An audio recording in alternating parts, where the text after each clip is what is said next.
Welcome to top news. సార్వత్రిక ఎన్నికల 5వ దశ పోలింగ్ కొనసాగుతోంది. ఉదయం 7 గంటలకు ప్రారంభమైన ఓటింగ్ సాయంత్రం 6 గంటలకు ముగియనుంది. పోలింగ్ ప్రారంభానికి ముందు నుంచే పోలింగ్ కేంద్రాల వద్ద ఓటర్లు బారులు తీరారు. ఈ దశలో 6 రాష్ట్రాలు 2 కేంద్రపాలిత ప్రాంతాల్లోని 49 లోక్సభ నియోజకవర్గాల్లో ఎన్నికలు జరుగుతాయి. 695 మంది అభ్యర్థుల భవితవ్యాన్ని ఓటర్లు తేల్చనున్నారు. వీరిలో కాంగ్రెస్ అగ్రనేత రాహుల్ గాంధీ, కేంద్ర మంత్రులు రాజ్నాథ్ సింగ్, స్మృతి ఇరానీ, పీయూష్ గోయల్, సాధ్వి నిరంజన్ జ్యోతి, జమ్మూ కాశ్మీర్ మాజీ ముఖ్యమంత్రి ఒమర్ అబ్దుల్లా, ఎల్జేపీ అధినేత చిరాగ్ పాస్వాన్ తో సహా పలువురు కీలక నాయకులు కూడా ఉన్నారు. మొత్తం 94,732 పోలింగ్ స్టేషన్లలో 8.95 కోట్ల మంది ఓటర్లు తమ ఓటు హక్కు వినియోగించుకోనున్నారు. ఈ 49 స్థానాల్లో 40 స్థానాలు ఎన్డీఏ సిట్టింగ్ స్థానాలు కావడంతో బీజేపీకి ఈ దశ చాలా కీలకంగా మారింది.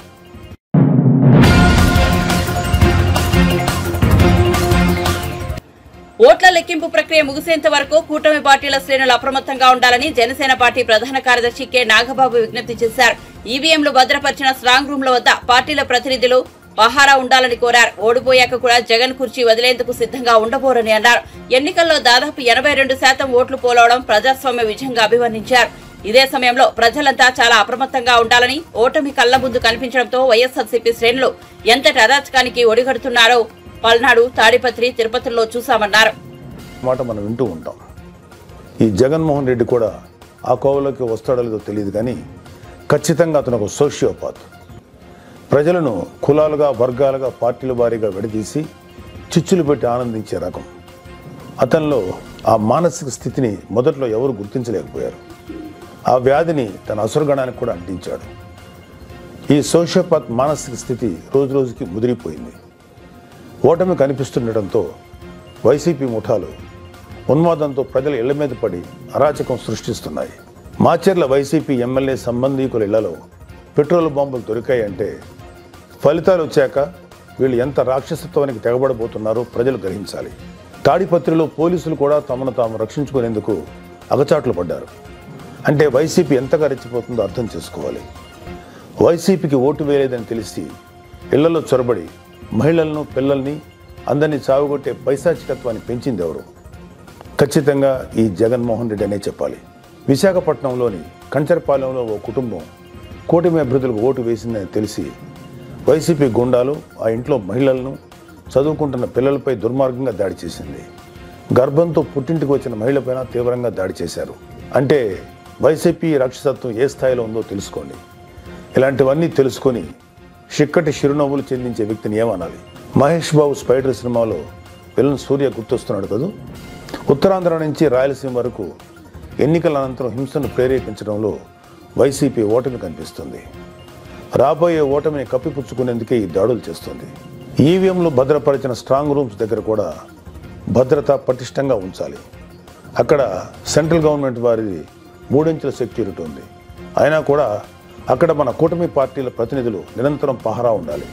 ముఖ్యంగా మన జన సైనికులకి, వీర మహిళలకి నా అభ్యర్థన ఏంటంటే, ఎక్కడైతే జనసేన పోటీ చేసిన ప్రాంతాల్లోని ఈవీఎంస్ భద్రపరిచిన స్ట్రాంగ్ రూమ్స్ ఉన్నాయో అక్కడ మన జన సైనికులు వాలంటీరింగ్ చేసి కాపులాగా కూర్చోవాలి. ఈ అవకాశాన్ని ముఖ్యంగా మనం వదులుకోవద్దు, వాడుకుందాం. ఈ వైసీపీ దుర్మార్గులను ఏ దేశంలోనూ తేలిగ్గా తీసుకోవద్దు. వాళ్ళు ఏ అరాచకానికైనా, దౌర్జన్యానికైనా తెగబడతారు. ఆ మధ్యన అంటే 2-3 ఏళ్ల క్రితం అమెరికన్ ప్రెసిడెన్షియల్ ఎలక్షన్స్లో కూడా ఎక్స్ ప్రెసిడెంట్ డొనాల్డ్ ట్రంప్ ఇలాంటి లక్షణాలే కనబరిచాడు. ఎన్నికల్లో ఓడిపోతున్నాను అని తెలిసాక కూడా నేనే గెలుస్తున్నాను, గతం కంటే గట్టిగా ఓట్లు వచ్చాయని ప్రచారం మొదలెట్టాడు. ఫలితాలు వచ్చాక కూడా నానా యాగి చేసి కుర్చీ వదలంటే వదలని అలాగే భీష్మించి కూర్చుంటే వైట్ హౌస్ నుంచి పంపేశారు. దాదాపు ఇలాంటి లక్షణాలే మన ఆపద్ధర్మ ముఖ్యమంత్రి జగన్మోహన్ రెడ్డి కూడా ప్రదర్శిస్తున్నాడు. అందుకే మొన్నటికి మొన్న ఐపాక్ మీటింగ్లో కూడా తన పార్టీ గెలుస్తుందని గొప్పలు చెప్పాడు. అతని మానసిక స్థితిని వంటపట్టించుకున్న ఉత్తరాంధ్ర నాయకుడు ప్రమాణ స్వీకార ముహూర్తం, విశాఖలో స్థలం అన్నీ ప్రకటించేశాడు.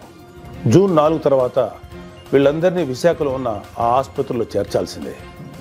ట్రంప్ లాగే జగన్ కూడా కుర్చీ వదులుకోవడానికి ఇష్టపడ్డాడు. తన ఉన్మాద బృందంతో రాష్ట్ర వ్యాప్తంగా దాడులు, హింసకు తెగబడే ప్రమాదం లేకపోలేదు. దీనిపై కేంద్ర ప్రభుత్వానికి ఖచ్చితమైన సమాచారం ఉంది.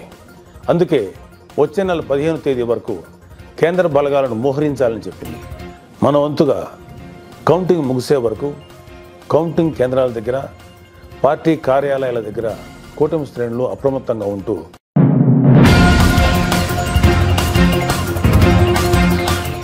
రాష్ట్రంలో ఇప్పుడు కావాల్సింది అధికార స్వరం వినిపించే వాళ్ళు కాదు, గల్లా పట్టి అడిగేటోళ్లు ఉండాలి అని బీఆర్ఎస్ వర్కింగ్ ప్రెసిడెంట్ కేటీఆర్ అన్నారు.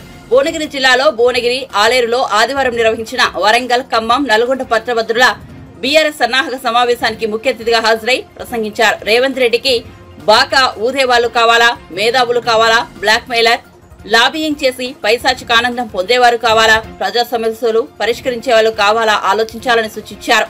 కాంగ్రెస్ అభ్యర్థి తీర్మార్ మల్లన్న జిల్లా మంత్రి కోమటిరెడ్డి వెంకటరెడ్డిపై రైతు బంధు అడిగితే చెప్పుతో కొడతామని అన్నారని, ఇలాంటి తప్పుడు వ్యక్తులకు చెప్పుతో కొట్టేలా సమాధానం చెప్పాలని అన్నారు.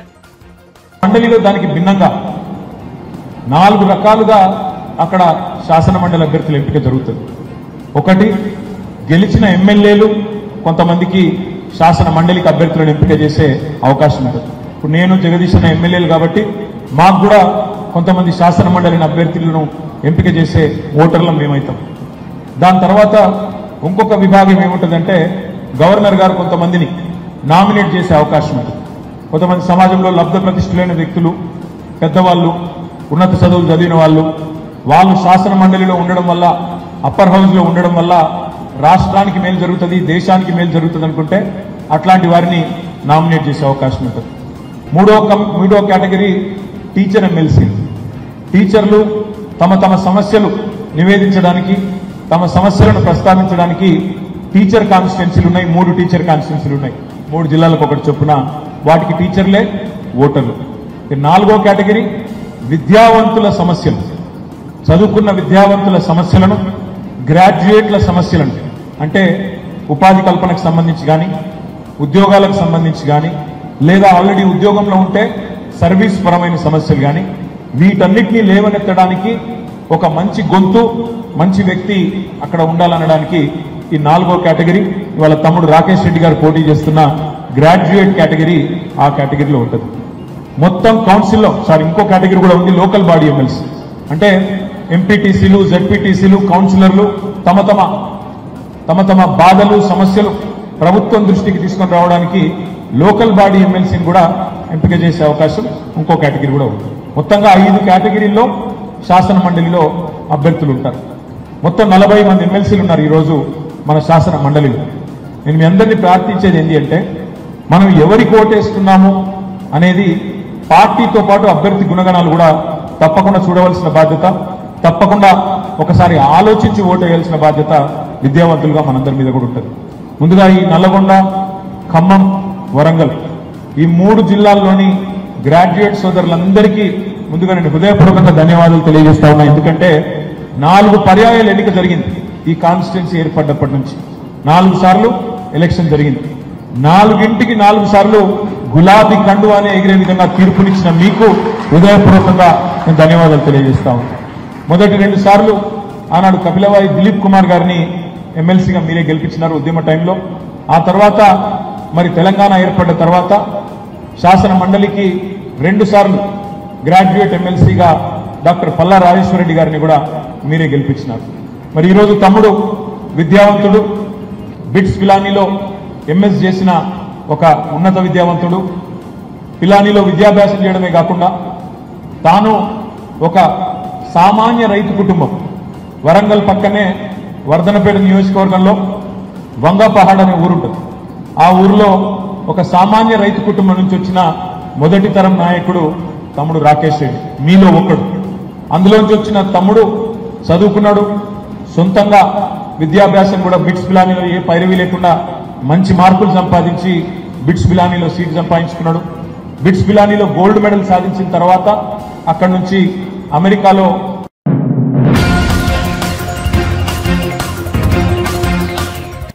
కేంద్రం ఏపీలో ప్రభుత్వం మారడం తథ్యమని సిపిఐ నేత నారాయణ అన్నారు. ఎన్డీఏకు 400 సీట్లు వస్తాయంటూ ప్రధాని మోదీ మైండ్ గేమ్ ఆడుతున్నారని, వాస్తవానికి పరిస్థితులు అందుకు పూర్తి భిన్నంగా ఉన్నాయని వ్యాఖ్యానించారు.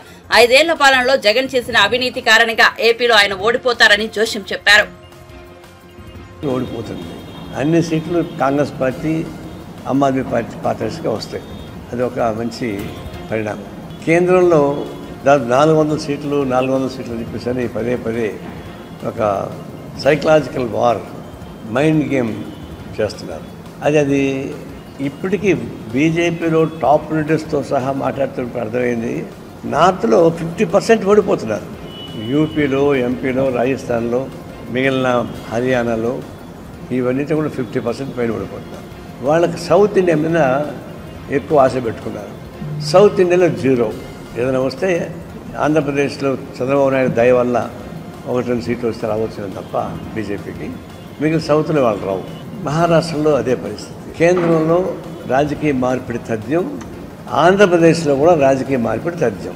డబుల్ ఇంజన్ అని చెప్పేసి గొడవ పెడతారే, డబుల్ ఇంజిన్కి అసలు ఇంజనే పోతుంది అక్కడ ఢిల్లీలో. వాళ్ళు గెలిచేటువంటి అవకాశం ఇట్టి పరిస్థితులు లేదు అనే కాల్కులేషన్ చెప్తాను. దానికి కారణం లేకపోలేదు. మోడీ ఉపన్యాసాల సరళి ప్రారంభంలో, మధ్యలో, ఇప్పుడు జరుగుతున్నటువంటి ఉపన్యాస సరళి చూస్తే మాకు అర్థమైపోతుంది ఓడిపోతాడని. ఎట్టి పరిస్థితుల్లో బీజేపీకి గవర్నమెంట్ ఫామ్ చేసేటువంటి శక్తి ఉండదు, అది గ్యారెంటీ. ఎన్ని సీట్లు వస్తాయని నేను చెప్పలేదు, కానీ గవర్నమెంట్ ఫామ్ చేయలేదు, అంత పొజిషన్ రాదు. రాజ్యాంగాన్ని ఉల్లంఘించిన వాళ్ళు ఎవరైనా ఉంటే అది ప్రధానమంత్రి, హోమ్ మినిస్టర్ పై కాదు. రాజకీయ కక్షతోటి చర్యలు తీసుకోవడం తప్ప నిజమైన నేరస్తుల మీద చర్యలు తీసుకోవడం లేదు. ఇప్పుడు కేజ్రీవాల్ని అరెస్ట్ చేసి లోపలేశారు. వాళ్ళు 100 కోట్ల రూపాయల స్కామ్ అది. జార్ఖండ్ ముఖ్యమంత్రి 2-3 వేల కోట్ల రూపాయల నుంచి అవినీతి, అతను జైల్లో వేశారు. 1,000 కోట్ల రూపాయలు చేసిన ఇక్కడే ఉన్నారు కదా, 1,00,000 కోట్ల రూపాయలు తిన్న బయటికి వెళ్ళిపోయారు. జగన్మోహన్ రెడ్డి లాంటి వాళ్ళు 45-46 వేల కోట్ల రూపాయల అవినీతితో ఉండి 11 కేసులు పెండింగ్లో ఉన్న అతను బయట హాయిగా ఉన్నాడు. ఈ 5 ఏళ్ళ పాటు మోసాడు. ఈ ఎన్నికలప్పుడు మాత్రమే చివరికి జగన్ వ్యతిరేకంగా మాట్లాడాడు ఒక మాట ప్రైమ్ మినిస్టర్. అంతమంది ఎప్పుడు మాట్లాడాలి. అది ఎందుకంటే సౌత్ ఇండియా సీట్లు కావాలి, జగన్మోహన్ రెడ్డి సీట్లు ఇవ్వడు. కానీ మిడిల్ ఏజ్లో ఉన్నటువంటి, యంగ్ ఏజ్లో ఉన్నటువంటి మహిళలు ఎవరు కానీ జగన్మోహన్ రెడ్డి ఓట్లు వేయలేదు. వాళ్ళకంటే యాంటీ చేస్తాడు కసి పెరిగింది. లేకపోతే విదేశాల్లో ఉన్నవాళ్ళు మొదలుకొని, ఈ దేశంలోని ఇతర రాష్ట్రాలను మొదలుకొని మొత్తం మంది తెగబడి చోట్లు వేశారు. కసి ఎవరి పైన ఉంది? కానీ జగన్మోహన్ రెడ్డి పైన కసి పైన లేదు. కసి కొద్ది ఓట్లు వేసి దానికి కారణం లేకపోలేదు. ఆయన ప్రమాణ స్వీకారం చేసిన మొదలుకొని విధ్వంస కార్యక్రమమే కదా, ప్రజా దర్బారు పగలగొట్టు మొదలుకొని వరుస పెట్టి మొత్తం రివర్సే. ఆయన కొంచెం తెలివితేటలు ఉండుంటే, తెలివితేటలు లేదని కాదు, వాడు తెలివి చాలా ఉన్నాయి. చంద్రబాబు నాయుడు పెట్టిన ప్లాన్ కానీ దాన్ని ఇంకా ముందుకు తోసుకెళ్ళి ఉంటే, ఆయన 10 కిలోమీటర్ స్పీడ్లో స్టార్ట్ అయితే ఈయన 100 కిలోమీటర్ స్పీడ్ కానీ లాక్కుంటూ ఉంటే డెఫినెట్గా గెలిచేవాడు. రాజధాని వచ్చేసి ఉండేది, పోలవరం వచ్చేసి ఉండేది, కడప స్టీల్ ప్లాంట్ వచ్చి ఉండేది, రాష్ట్రం అభివృద్ధి అయ్యి ఉండేది. ఈయన ఎంతసేపు అయినా చంద్రబాబు అడుగుపెట్టిన చోట అడుగుపెట్టకూడదు అనిపిస్తుంది, నెగిటివ్ కొట్టాడు. అంటే నెగిటివ్ ఆలోచనే. అవినీతిని ఇన్ని రకాలుగా చేయొచ్చా అనేటువంటిది జగన్మోహన్ రెడ్డి నేర్చుకున్నాను. అంతే. ఇప్పుడు మోడీ చెప్పాడు కదా, is land mafias, mines mafia అని చెప్పాడు కదా. ప్రైమ్ మినిస్టర్ చెప్పాడు, అవినీతి చెప్పాడు. మరి ప్రైమ్ మినిస్టర్ అవినీతి చెప్పినప్పుడు ఆయన అరెస్ట్ చేయాలి.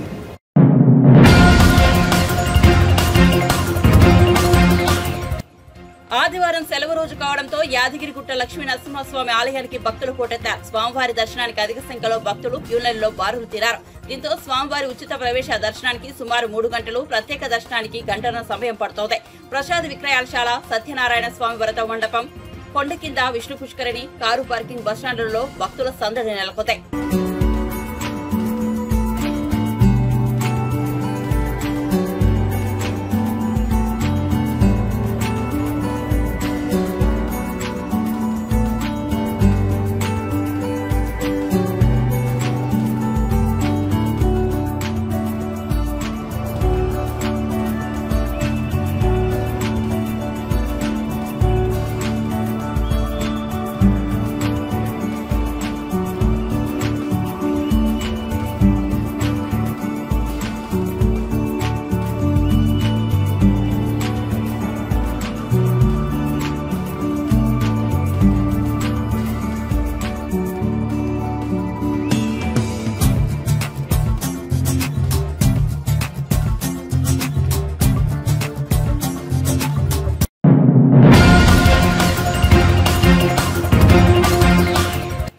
మంత్రి పెద్దిరెడ్డి రామచంద్రారెడ్డి ప్రెస్ మీట్ ఏర్పాటు చేసి టీడీపీ నేతలపై విరుచుకుపడ్డారు. పెద్దిరెడ్డి కంపెనీకి చెందిన వాహనాలను విదేశాలకు పంపించేస్తున్నారని, సీఎం జగన్ విదేశాలకు చెక్కేశారని టీడీపీ నేతలు వస్తున్న వ్యాఖ్యల పట్ల ఆయన మండిపడ్డారు. టీడీపీ నేతలు నోరు అదుపులో పెట్టుకుని మాట్లాడాలని, లేకపోతే తాము కూడా విధుల్లోకి వచ్చి మాట్లాడాల్సి ఉంటుందని హెచ్చరించారు. ఈ సందర్భంగా మంత్రి పెద్దిరెడ్డి టీడీపీ జాతీయ ప్రధాన కార్యదర్శి నారా లోకేష్ పై ధ్వజమెత్తారు. ఈ లోకేష్ మాట్లాడితే చాలు పాపాల పెద్దిరెడ్డి అంటున్నాడని ఆరోపించారు. మీ నాన్నే పాపాల చంద్రబాబు ఎంతో మందిని చంపించేశారు. వంగవీటి రంగా నుంచి పింగళి దశరథ వరకు అందరూ ఆయన బాధితులే. వారందరూ చనిపోయారని పెద్దిరెడ్డి పేర్కొన్నారు. అలాంటప్పుడు మీ నాన్నను పాపాల చంద్రబాబు అని పిలుచుకోవాలి తప్ప నన్ను మాట్లాడినందుకు వల్ల నీకు వచ్చేదేం లేదని స్పష్టం చేశారు. లోకేష్ గానీ లేకపోతే ఎర్రి ఉమా గానీ బుద్ధుందా అని నేను అడుగుతా ఉన్నాను. మీరు ఏదంటే అది మాట్లాడితే చూసేదానికి సహించేదానికి ఎవరు కూడా లేరు. మీకు ఒకటే నేను ఛాలెంజ్ చేస్తా ఉన్నాను. 4వ తేదీ ఎన్నికల ఫలితాలు వస్తాయి. ఆ తర్వాత మీరు మీ మొఖాలు ఆడబెట్టుకుంటారో ఒకసారి ఇప్పుడే తేటతెల్లం చేస్తే బాగుంటుంది. మరి మీ గెలుపు మీద మీకు చాలా విశ్వాసం ఉంది. మా గెలుపు మీద కూడా మాకు అంతే విశ్వాసం ఉంది. మేము 5 సంవత్సరాలు ప్రజలకు ఏం చేశామో ప్రజలందరికీ తెలుసు కాబట్టి పెద్ద ఎత్తున ఓటింగ్ ప్యాటర్న్ కూడా పెరిగింది, పర్సంటేజ్ కూడా. మరి మీరు ఏమైనా చేస్తుంటే ఎందుకు అన్ని సంవత్సరాలు మీరు వెనుకబడి ఉన్నారు? అన్ని సంవత్సరాలు ఎందుకు పదవులకు రాలేకపోయారు? కేవలం 10 పార్టీలతో మీరు జతగడితే 2014లో వచ్చారు. ఇప్పుడు అదే ధోరణిలో ఆ విధంగానే మళ్ళా మనం అధికారంలోకి వస్తాము, ఇది జతగడితే అని చెప్పి కాళ్ళ బేరానికి పోయి బీజేపీని పట్టుకొని మీరు కాళ్ళ బేరం చేసి జతగట్టి పోటీ చేస్తూ ఉన్నారు తప్ప ఈరోజు బీజేపీకి కానీ మీకు కానీ పవన్ కళ్యాణ్కి కానీ ఈ రాష్ట్రంలో 4వ తేదీ రిజల్ట్స్ తర్వాత ఆ రోజు మీరు మాట్లాడితే బాగుంటుంది. అంతలోపల పలువలు చెలవలు చేసి మాట్లాడితే మాత్రం సహించేది లేదు. బుద్ధి లేకుండా ఏదంటే అది మాట్లాడడం. మేమేదో వజ్రాలు వైడూర్యాలు 1000 కోట్లు దోచాం, మాకంత శక్తి లేదు. నీవు ఇరిగేషన్ మంత్రిగా ఉన్నావు కాబట్టి 1000 కోట్లు దోచాము. మేము దోచేట్లయితే 10 సార్లు నేను పోటీ చేశాను. ఈ రాష్ట్రంలో కానీ ఈ జిల్లాలో కానీ ఎవరైనా నేను కరప్ట్ అని లేకపోతే నేను తప్పు చేశానని చెప్పి ఇంతవరకు మీ పార్టీ వారు కూడా చెప్పింటే నేను కావాలంటే కూడా దాన్ని సమర్థించండి మీరు. నేను కూడా సమర్థిస్తాను నేను తప్పు చేశానని చెప్పి. నేను ఏమి చేయకుండా వ్యాపారం చేసి ఆ డబ్బులు తెచ్చి రాజకీయాలు ఇక్కడ చేస్తామంటే మీరు నాకేదో బురద పూసే విధంగా, మా పార్టీకి బురద పూసే విధంగా, మా నాయకుడు పారిపోయినట్లు చిత్రీకరించే విధంగా మీరు మాట్లాడడం అనేది చాలా దురదృష్టకరం, సహించడానికి. ఈ విధంగా మీరు మాట్లాడితే మాత్రం మేము కూడా ఈదులు లేకొచ్చి మిమ్మల్ని ఏ విధంగా మాట్లాడాలో ఆ విధంగా మాట్లాడతామని చెప్పి తెలియజేస్తా ఉన్నా. ప్రముఖంగా ఈ లోకేష్ మాట్లాడితే పాపాల పెద్దిరెడ్డి అంటాడు. మీ నాయన పాపాల చంద్రబాబు. ఎందుకంటే ఎంతోమందిని చంపించేశాడు. ఎంతోమంది పాపం అందరూ కూడా ఈయన వల్ల మనం వంగవేట రాధా కాడి నుంచి చాలామంది, పింగళి దశరథ కాడి నుంచి అందరూ కూడా నీ బాధితులే, అందరూ కూడా చనిపోయారు. మరి మీ నాన్నను పాపాల చంద్రబాబు అని మాట్లాడాలి తప్ప నన్ను మాట్లాడితే నీకు వచ్చే ఇదేం లేదు. ఈ రాష్ట్రంలో కానీ మన జిల్లాలో కానీ నా గురించి ప్రజలకందరికీ తెలుసు. నేను పాపాల పెద్దిరెడ్డా లేకపోతే మంచి పెద్దిరెడ్డా అనేది. మరి ఈ విధంగా మీరు దుర్భాషలన్నీ ఆడి ఒక రాజకీయ విలువలన్నీ కూడా తగ్గించే విధంగా రాజకీయాల్లో ఉండే రాజకీయ నాయకులందరూ కూడా ఇలాగే ఉంటారు అని చెప్పి మిమ్మల్ని చూసి ప్రజలందరూ కూడా అనుకునే విధంగా మీరు మాట్లాడడం తగదని చెప్పి ఈ విధంగా మాట్లాడితే ఇంకా ఇంతకంటే ఎక్కువగా మాట్లాడగలుగుతామని చెప్పి మీ ఇద్దరికీ కూడా బుద్ధి చెప్తా ఉన్నానని చెప్పి మీకు మనవి చేస్తా ఉన్నాను.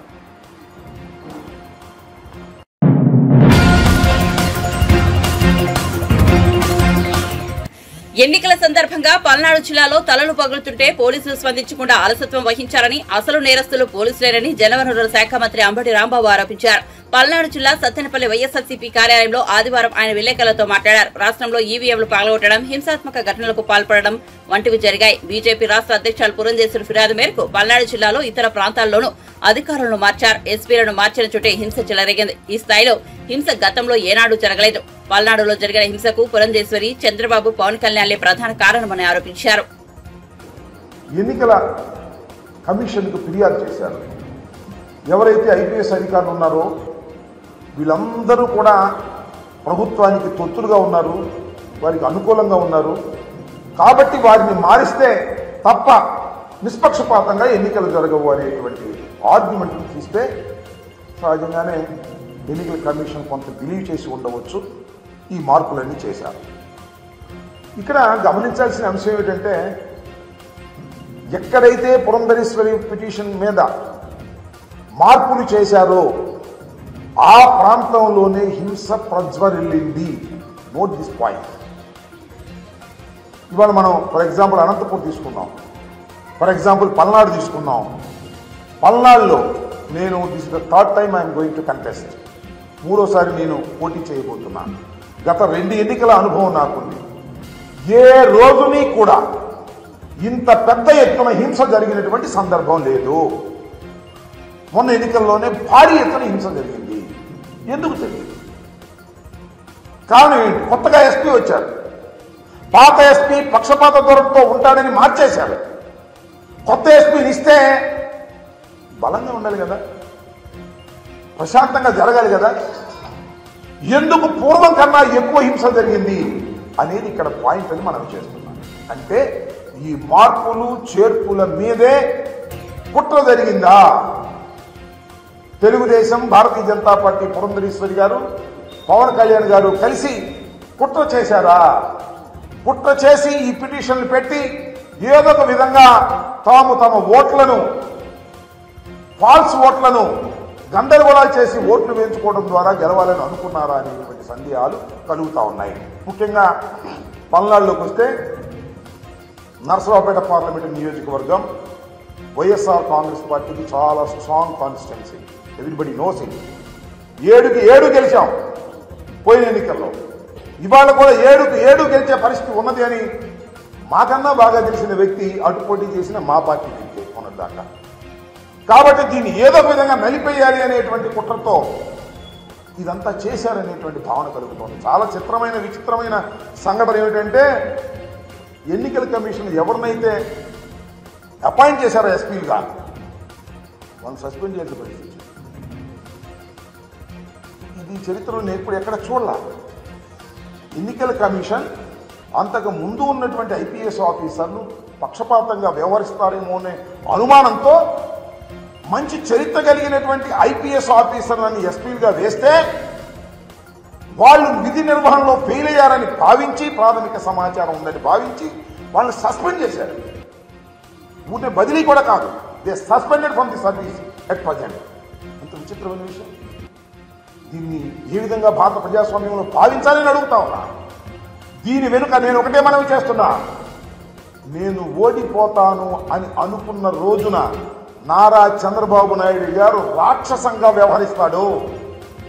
తనకు అధికారం రాదు అనుకున్నప్పుడు హింసను ప్రజ్వలింపజేస్తాడు.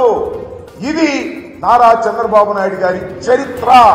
ఇవాళ పలనాడులో హింస జరగడానికి కారణం నారా చంద్రబాబు నాయుడు గారు, అదేవిధంగా పురంధరేశ్వరి గారు. ఇక్కడ మార్పుల వల్లే ఇంత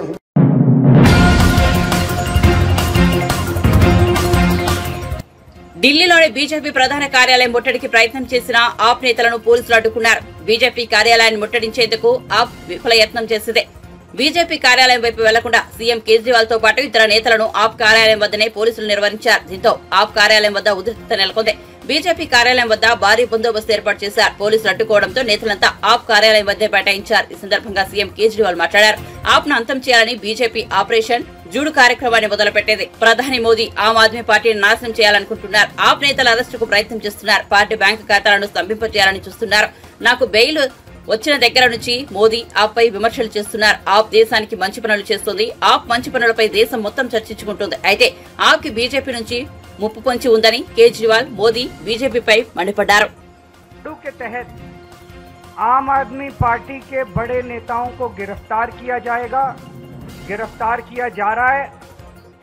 आने वाले समय में आम आदमी पार्टी के बैंक अकाउंट्स को सीज किया जाएगा।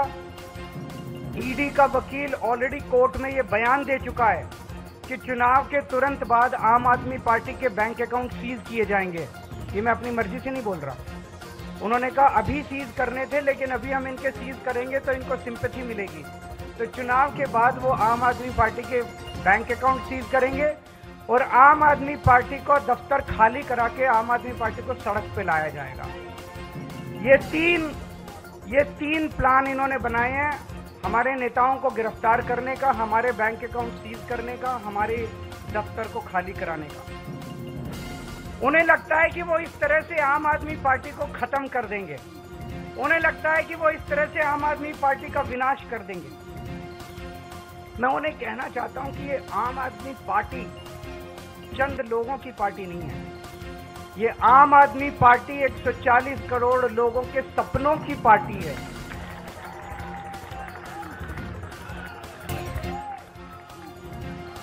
आम आदमी पार्टी कोई पार्टी नहीं है। जिस किस्म के काम हम लोगों ने दिल्ली और पंजाब में किए हैं, 75 साल के अंदर इस देश के लोगों ने ऐसे काम कभी नहीं देखे थे। ये विचारधारा, इस किस्म के काम कि सरकार ऐसे भी चल सकती है, सरकार इतनी ईमानदारी से भी चल सकती है, ये बात, ये विचारधारा देश के अंदर बड़ी तेजी से फैल रही है। और जो सपने सरकारों को लेके एक आम आदमी इस देश के अंदर देखा करता था, वो सपने अब लोगों को सच होते हुए नजर आ रहे हैं। ये हो सकता है। दिल्ली के अंदर, पंजाब के अंदर हमने सरकारी स्कूल ठीक करने चालू कर दिए। दिल्ली के अंदर सरकारी स्कूल शानदार कर दिए। गरीब बच्चों को अच्छी शिक्षा मिलने लगी। ये मोदी जी नहीं कर पा रहे, तो उन्होंने तय किया कि इनको रोको, इनको गिरफ्तार कर लो, मनीष सिसोदिया को गिरफ्तार कर लो, केजरीवाल को गिरफ्तार कर लो, इनके स्कूल बंद करो। हमने दिल्ली के अंदर, पंजाब के अंदर ढेरों मोहल्ला क्लिनिक खोल दिए, सरकारी अस्पताल ठीक कर दिए, लोगों के लिए फ्री इलाज का इंतजाम कर दिया। मोदी जी नहीं कर पा रहे। इन्होंने कहा केजरीवाल को गिरफ्तार करो, इनके अस्पताल बंद करो, इनके मोहल्ला क्लिनिक बंद करो।